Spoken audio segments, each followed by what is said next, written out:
Welcome, Welcome. welcome to the Chatting The Dead. Chatting Dead. Yeah, this is our Walking Dead special. We should have really did this in like episode 30, but we're a little short. Yeah, we. Well, now that it's done, I guess it's kind of good. Yeah, I guess. We've been big fans of Walking Dead. Pretty much since it started. I was a big fan of the comic book. Unfortunately, I haven't read as much as I liked. Um, but you actually got me hooked on the game. You Yeah. kept telling me how good it was, and then PlayStation uh, gave it out for free, and from there I was hooked. Yeah. That was really genius marketing on their side. Oh yeah. Giving it out for free was really huge for them, especially on the PlayStation. I forget the numbers now. I don't have them in front of me, but like they had so many. It's millions. Yeah, they had so many millions of downloads, and The Walking Dead for it's out on Xbox, PS3, PC, iOS. Yeah, it's on mobile. It's right up there in my running for Game of the Year, just for what it did, how captivating it was, and All right. yeah. Well, we'll get to the game of the year discussion. I think we'll save that for last because that'll be a good way to wrap it up. But basically, we both kind of wanted to do this special just to go over it. Like I said, we were both big fans. We both really wanted to talk about it. So I gotta kind of throw this out there. We are going to talk about it. There are going to be a lot of spoilers. So if you haven't completed it, hey, say it, but you probably should come back and watch this later. Yeah. Watch this later. Where have you been? What Right. rock have you been hiding under if you haven't played this game? Yeah, and we will cover all 5 episodes. We're not very structured today, so we will probably jump around. This is all impromptu, ad hoc. Yeah, we got some stuff going on tonight, so we figured this was a good night to do a little bit of a shorter show. Exactly. Right. That's my favorite word. Everybody. Exactly. Come on now. So, I guess we should start with what is Walking Dead. Okay. The core basics. Why don't you run us through? Okay, The Walking Dead. It's an adventure style game where it's like point and click adventure, where you play as Lee. He's basically a convict on his way to be transferred to a new prison, and the whole zombie outbreak happens during this trip, and now he just spends the next 6-7 months surviving, 9 months, something like that. Now, how did you, as the resident black guy, how did you feel that the black guy was a convict right out of the butt, like right out of the gate? It was a little well, I should rephrase that. How did you feel initially to how you feel at the end? It didn't affect me. It didn't bother me too much because the way he was convicted for a crime of passion, which Right. Anybody could be. Right. His wife had gotten cheated, or his wife cheated on him with some senator or something, and then he just like snapped and beat the guy and killed him. So it's a crime of passion. I kind of let that pass, and it wasn't like he was a drug dealer or a thug or something like that. So he was a history teacher. He was a history teacher at some school. So he was an educated black guy. And one thing I like about this game is that you do play as a black guy as the main character. Very basic. Oh yeah, you play as a black guy, and then it's a game that a lot of people like. So I remember when I know I'm kind of getting off topic. When San Andreas came out, a lot of people were a little iffy that the main character was black. CJ, yeah. So, but the game was still well accepted, and this one just proves that it kind of doesn't matter. Yeah. Yeah. Initially, like, it didn't matter to me personally. I can see how some people would kind of be like, that's kind of cliche. But once you learn more about Lee, and especially near the end, like, it didn't even matter because he had become kind of this person that you shaped him into, which I guess is like the core part of the game is the choices you make affect the story to a point. Exactly. Yeah. So we'll get into that, but there's 5 episodes. Each episode varies in length. Like I'd say, probably 4 is the longest. Yeah, I think. Whereas 4, I think 5 was the shortest. Yeah, it did feel like 5 was short. 5 did feel short.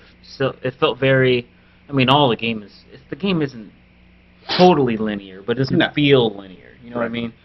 5 felt the most linear. Right. Like you just like point A to B, and that's it. Now, when we played 5, have you played 5? Not yet. Okay, because we kind of had a family game night and went through and did 5 as a group. Mhm. So you've pretty much only seen what I've seen. Yeah. Okay. I haven't seen much different. Like in my playthrough leading up to your playthrough, I have seen different scenes. Like I did see there was like with Carly in your playthrough with Carly, there was like definitely some romantic stuff going on there. Like with a conversation that you can have. It's like an optional conversation that you can have with her, and like there was definitely some like romance stuff there. I'm like, oh wow, and then the whole Carly. Yeah, well, let's talk about the big decisions. I mean, we'll go episode by episode. So, the first episode, obviously, the big decision really is who you save, Carly or Doug. Yeah. Before that and after that, none of the decisions, I think, really matter. Nah, they weren't too effective. Like, some of your decisions might impact, like a conversation later on. Like, maybe somebody might say something differently to you. Maybe Herschel's farm affects it a little more than I expected. Who you save, Sean or Doug. Yeah. But even that, I don't think has as far-reaching, impact as Carly and Doug. Yeah, that totally changes the story. So the second one, obviously the big one is Larry. Who you side with? I'm trying to. I don't remember the names of the episodes. Yeah, I'm not even going to try. Number 1 was where you meet Lee and Clementine. Number 2 is the dairy farm. Number 3, the train. Is the train, and number 4 is Savannah, and number 5 is finding Clementine. Yeah. So number 2 is Larry.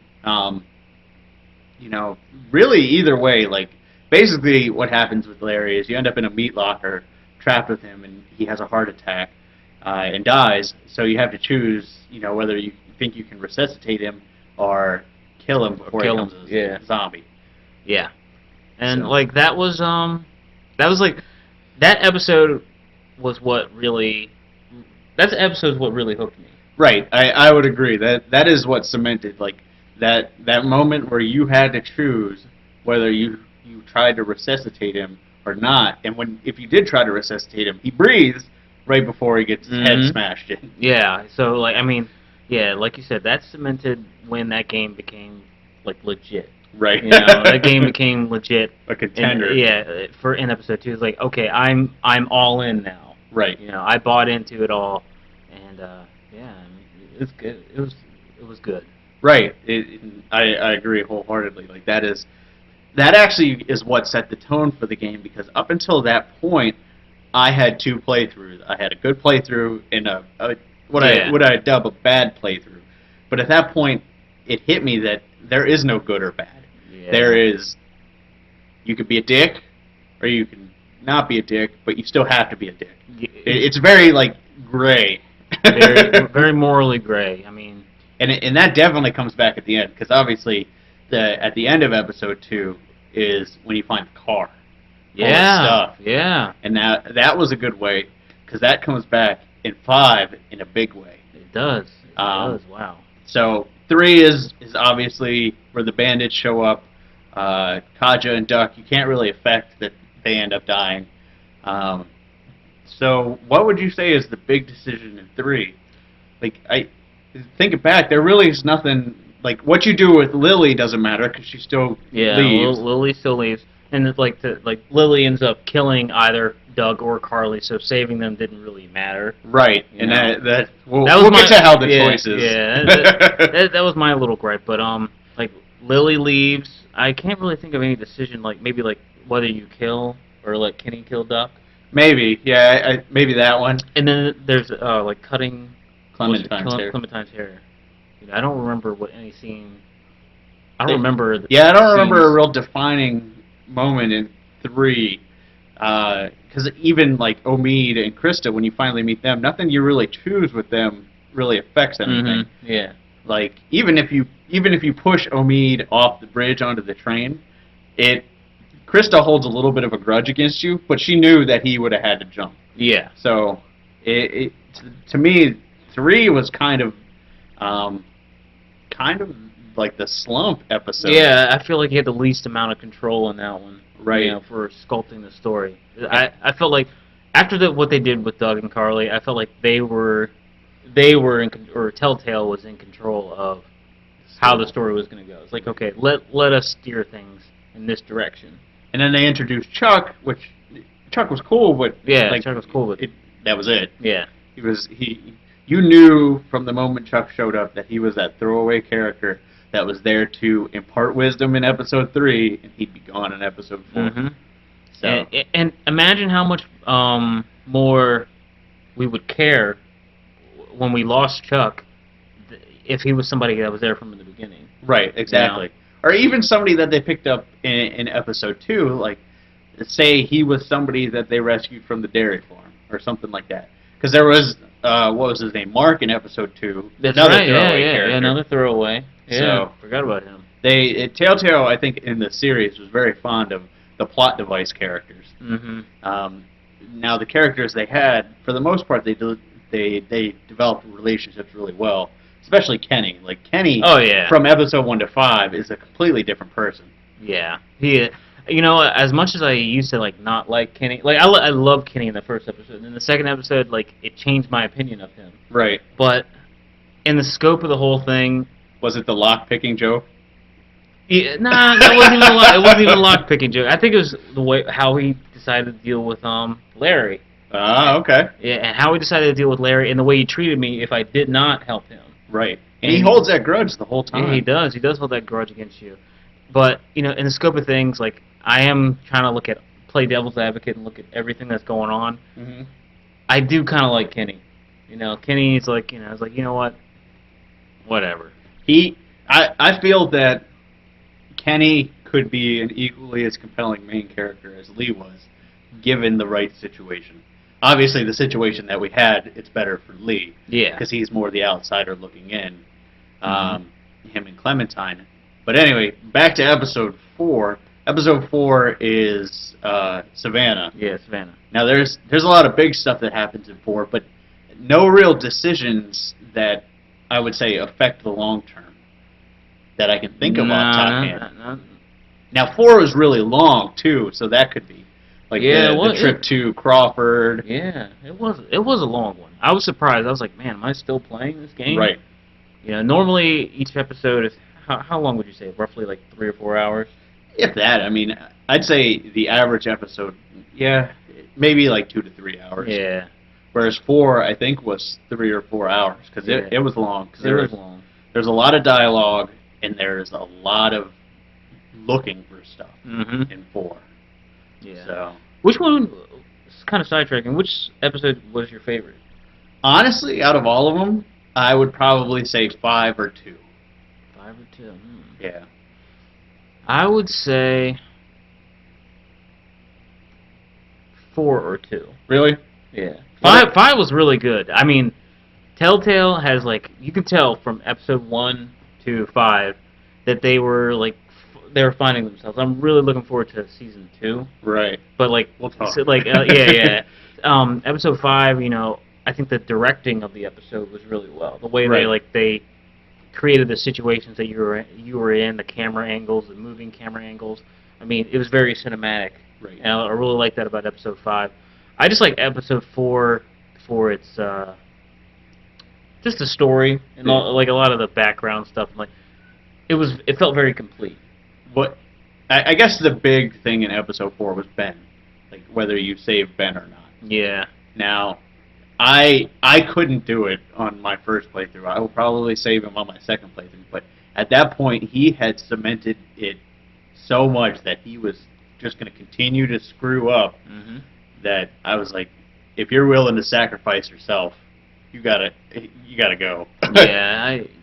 And see, that's what's great about this game is, had Ben presented himself as somebody who wanted to continue and try to make amends, I probably would have saved him. But he's like, I just keep screwing up. Just get rid of me. And like, well, if you've given up, what's the point? Earlier, I think in episode 3, he had that line where he was talking about he would just kill himself. Right.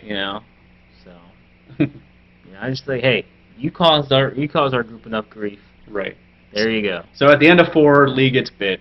There's nothing you can do about it. Yeah. You have the choice to tell or not tell.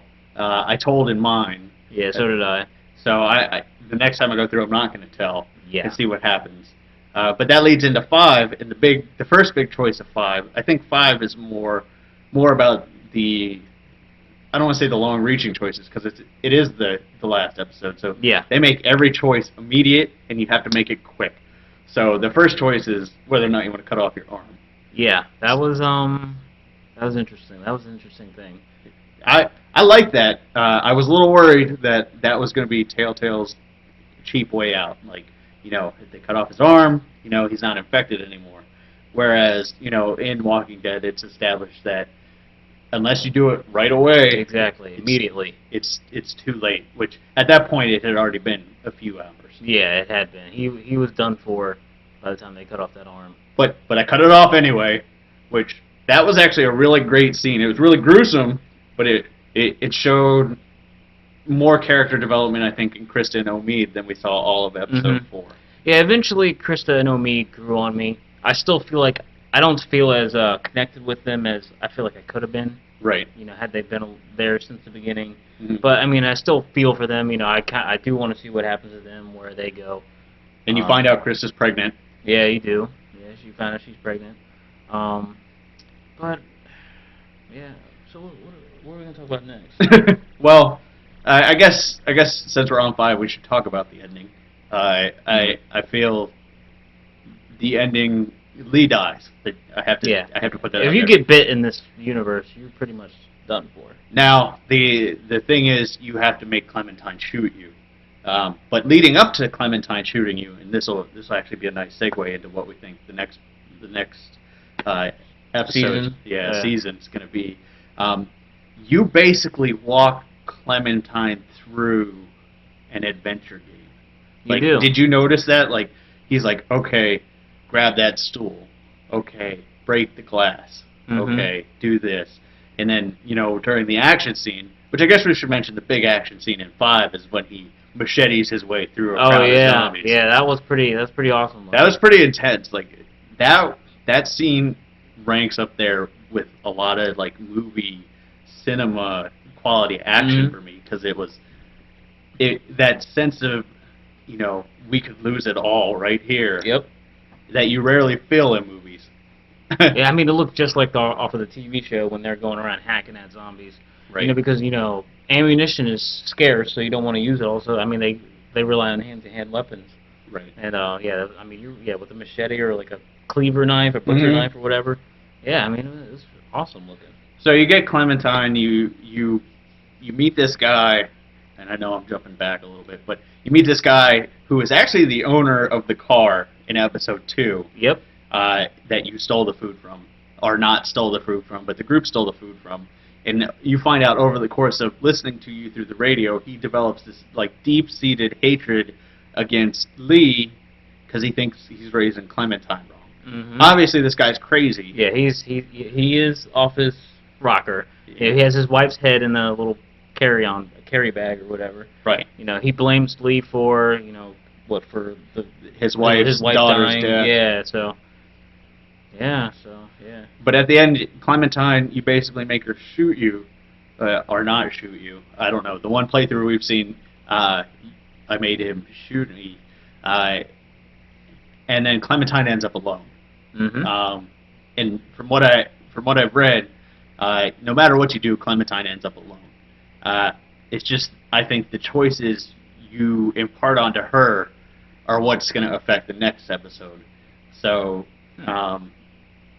do you think the next episode will be playing Clementine, or do you think will be somebody else who meets Clementine? I think it's going to be interesting. Like they can go about this a different way, or in different ways. Maybe the first episode you're playing as Clementine. Mm-hmm. It could be a lot more tense because you are a little 9-year-old kid now, and you're avoiding zombies or whatever. Then you find people, or you might see people and wonder if you should trust them right away. I mean, I think it'd be interesting. I might like it better if you switched around more. I'm not sure if you could, but I think we deserve to play as Clementine. But who knows? I think, honestly, what I personally think will happen is we won't probably end up as Clementine right away, but I think we will eventually. I think initially what it'll be is we'll either be the two people standing on the hilltop at the end. Mhm. One of those two, because you don't know who it is. Mhm. Or you'll be another group, and Clementine will run into you, and she'll act however Lee taught her, like open and friendly to the group. You know, whether or not she keeps her hair cut or not. Mhm. You know, basically what Lee taught her, and through that time, she's going to assimilate into that group, and then something's going to happen, and we're going to have to take control of Clementine. And basically, at that point, we'll decide what happens to that group. That'd be interesting. So That would be interesting to see. I mean, so it took like 5 months for this to come out. So you're thinking maybe next summer we might start seeing season 2? I think we'll start seeing promo stuff pop up I'd say, probably first quarter. And then, yeah, I probably think mid next year we'll see the first episode. That'd be cool. I mean, I think right after episode 2 came out, they were like, "This is like selling so well for us. Right. We've already cleared like a season 2." Mm-hmm. So like they knew that they were at least working towards making something bigger and better. So. Right. And I think that's the way to go, because you mentioned Game of the Year. Mm-hmm. I think, obviously we're talking about it, but I think you're going to hear a lot about Walking Dead over the next couple of months. Mm-hmm. Just because not only did it resurrect a dying genre of games, yeah, but I think it fundamentally changed how games can tell a story. Like, I think Walking Dead is kind of that white buffalo of gaming, where it fully connected whoever was watching it to the game and to the choices. Like, my wife, you know, basically played it with us, and you know, she was like, "This is amazing." I know. I mean, it's an awesome. That's why I love adventure games. You know, Right. That's why I'm looking forward to Beyond, and you know, I wish there were more high quality adventure games out there. You know. I agree. I mean, I think Telltale really struck. I don't know if it's what the industry needs, but it's definitely what gaming could use. It's a breath of fresh air. Right. That in this industry. In the Call of Duty, exactly. Halo dominated market. I know. So, which I love Halo. See, I'm trying to say things other than exactly. Exactly. I know. Yeah. There you go. So, Walking Dead as a whole, you know, we both feel pretty good about it. Mm-hmm. Would you give it Game of the Year? It has some pretty strong contenders against it.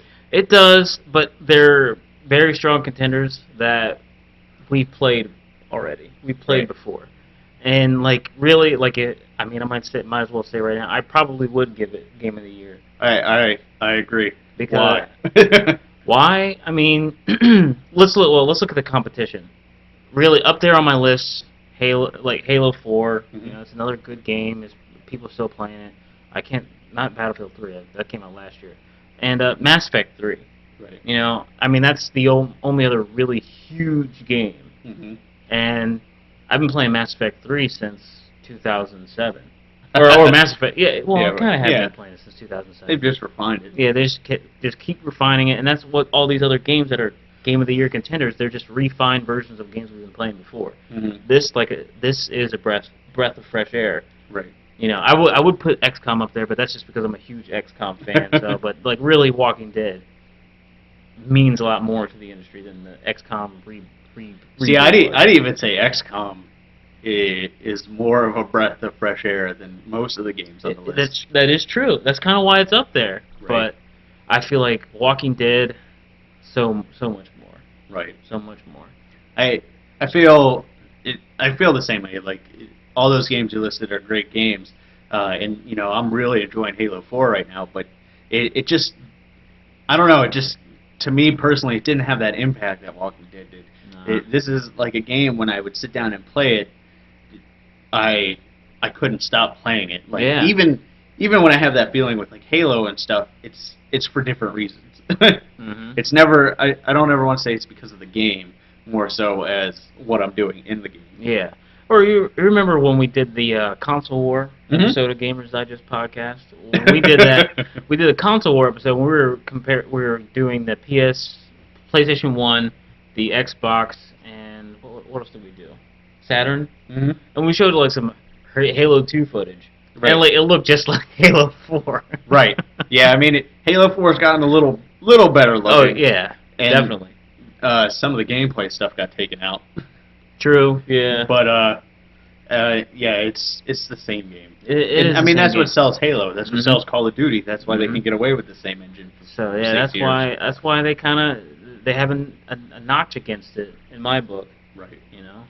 Yeah, I would definitely say Walking Dead is game of the year.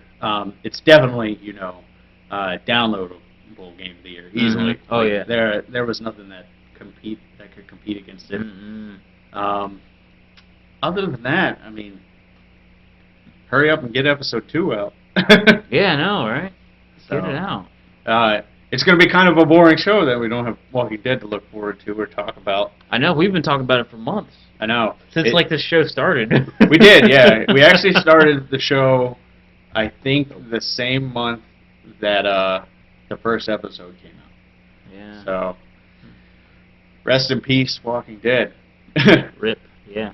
Do you think they might extend the length of the seasons or keep it at 5 episodes? Honestly, it depends what they do with it. If I would honestly say if they start to jump around like you think, they'd actually shorten the season and make maybe each character have like 2 or 3 episodes. Now, if they decide to stick with one character again, they'll probably stay the same. 5. I don't see them extending it just because of the fact that it did take 6 months to get 5 episodes out. Yeah, you got a point there. They want it.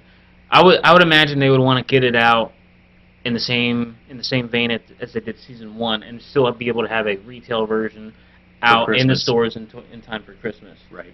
Yeah. So, yeah. Now that we'll talk about the retail version. That looks pretty sweet. Like it does.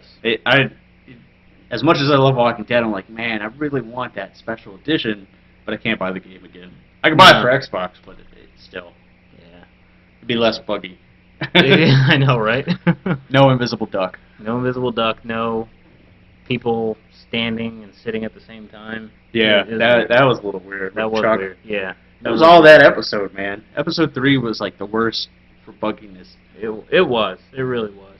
Now you actually split. Like you played episode 1 and 2 on PlayStation, and then your PlayStation died, and then you had to buy it again on Xbox and play it all over again.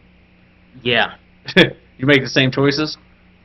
I did. Yeah, I still started my 2 playthroughs. Like I'm like way behind on my second playthrough. Yeah, but yeah. So. Yeah. All right. Well, I think that'll about do it for tonight. On the chatting did. The chatting did. Brought to you by Gamers Digest Podcast. Very good. I still have the outro. Oh. Exactly. It's not Walking Dead, but but we'll be back next week. We'll be back doing a regular podcast. We're almost up to episode 30. Nice. So that's almost a year's worth of shows. We're getting up there. Only 22 more episodes to go. Exactly. So I said it. Yeah, I know. I got you to say it. Always check out the website. There's a problem currently with the posting system on the website that I need to troubleshoot. It's actually been going on for a couple of weeks. For some reason, it'll post something and then delete it.